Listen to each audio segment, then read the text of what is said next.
Hey there, Brian King here. I want to get really personal because this isn't something that I think I've talked about in detail in the past. I've talked about it, in a very passing way about experiencing anxiety and depression and so on. Because those who know me see me as this relentlessly positive person.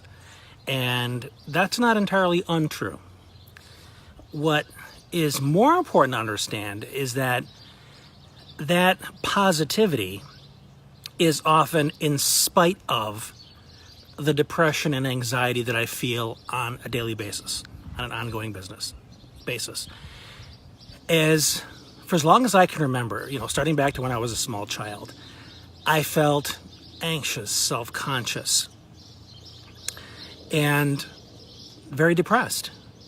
And even to this day, I battle with depression. It gets sometimes to the point where I feel suicidal. That happens more often than you might realize. I think some of it's chemical, some of it's because of my various health issues. And no, and I'm going to be very blunt here, no, this is not an invitation for you to fill my inbox with your MLM products or all that stuff guaranteed to cure my mood. I'm not interested in that, and that's not the purpose of this, okay?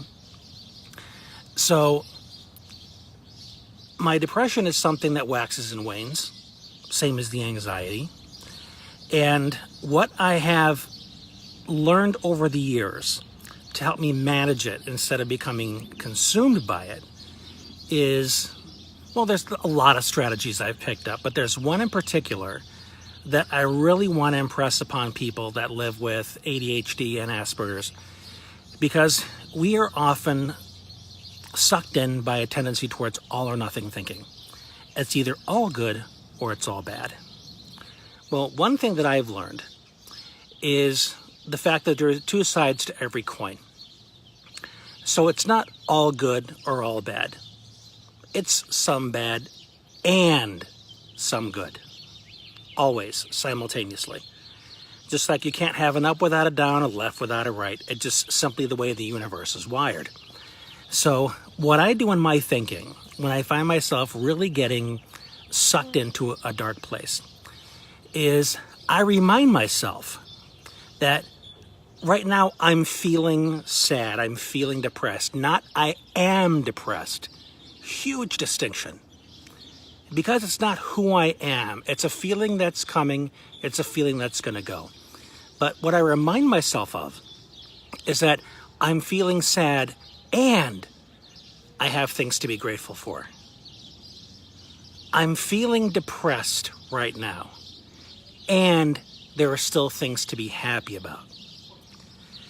Putting the and in there as opposed to the or makes a big difference and helping me maintain perspective. So in terms of seeing me as this, fiercely positive person, that's true. Because I don't want to live from that place of depression. And the route my thinking could take, if I wallow in that feeling, if I focus how much on what I'm feeling and what it must mean. I'm feeling depressed, therefore life must suck.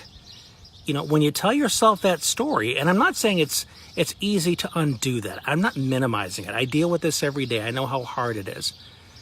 But with a certain level of commitment to not living that way and being absolutely relentless in your pursuit of balance in your moods, in your thinking, you can kind of create a halo around the cloud, so to speak, so that although things seem dark, you can still see some sunlight peeking through.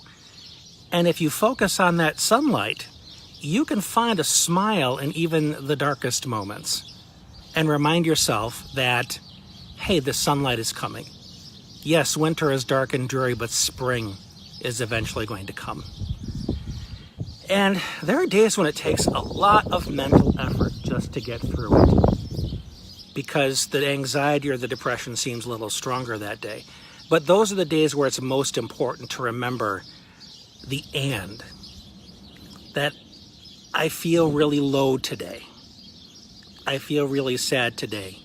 And there are still things to be grateful for.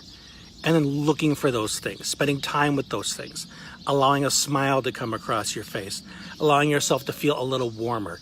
I'm not saying it's going to be a magic pill or a big shift where you're suddenly going to go from feeling miserable and worthless to feeling completely at one with the universe. I'm talking about balance.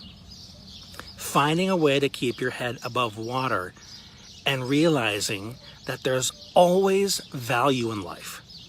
There's always things worth being here for. There's always things worth fighting for. Some days you're going to ask yourself, why the hell do I bother? What's the point? Why don't I just chuck it? And then you're going to remember to say, and I'm so grateful that I'm here for this. I attempted suicide when I was 15. Clearly it didn't work. Had I been successful, I wouldn't have my boys. I wouldn't have my wife. I wouldn't have all the friends that I have now. I wouldn't have written the books that I have. So I can look at that now when the idea of suicide comes up again and say, imagine the things that I would miss if I took action on this. There are too many awesome things in this world to risk not having those things just because of a momentary feeling of despair. So I would much rather hang in there on the what if possibility that something amazing, and yes, the simple can be amazing, seeing a waterfall that I haven't seen before, exploring a trail I haven't been down before. The simple can be amazing. And that's worth hanging on for. And with all the extra life I've been given, not only since 15, but since 18 when I survived cancer, I consider every moment since then to be borrowed time. This is a bigger gift than anything before that. Because there's a couple times there I could have died. But I'm still here. So wouldn't I be a completely arrogant, selfish bastard if I decided to end it all because I allowed myself to get caught up in some feelings and allowed my thoughts to go that way? Just speaking for myself. I'm not speaking for anybody else that, committed that act or whatever. This is just my thinking to help me stay motivated. Not to mention, I don't want my legacy to be how I left the world. I want my legacy to be how I lived in the world, regardless of depression, anxiety, Asperger's, ADHD, dyslexia, whatever it is. There are many days where living with all these challenges absolutely sucks. There's never been a day in my life that I would consider a cakewalk, that was done with absolute ease. It's a challenge every single day. But it's a challenge that I can either take on, or it's an opportunity to feel sorry for myself and be bitter and blame the world and point fingers and so on. But frankly, the results of living that way suck. So I'm not going to live that way. Instead, I'm going to think from the standpoint of, and I have these challenges, and there are accommodations. I have these difficulties, my brain doesn't work like everybody else's, and I can find creative workarounds. The and is where the opportunity is to be happy and grateful and prosperous and resourceful regardless of these challenges. The and is where you can find reasons to go on regardless of the fact that you feel depressed, regardless of the fact that you feel anxious. This is how I approach every single day. I haven't overcome things. I still have ADHD. I'm still depressed. Let me correct myself, the language here is important. I still feel depressed.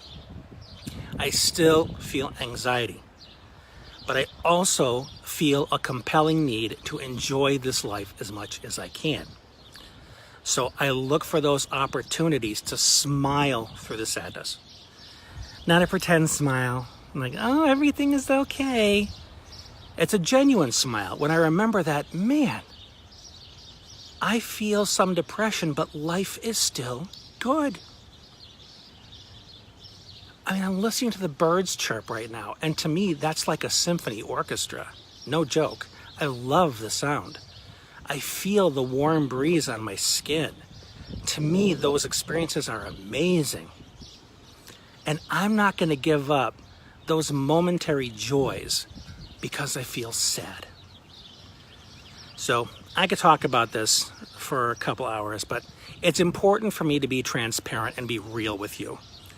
So I felt that I had to put this out there. So hopefully this has been helpful in some way. If there's other people that you think can benefit from this, please share. If you have any comments or want to share your own experiences in the comments, please do. I'd love to hear your thoughts. Until then, this has been Brian, and we will talk again soon.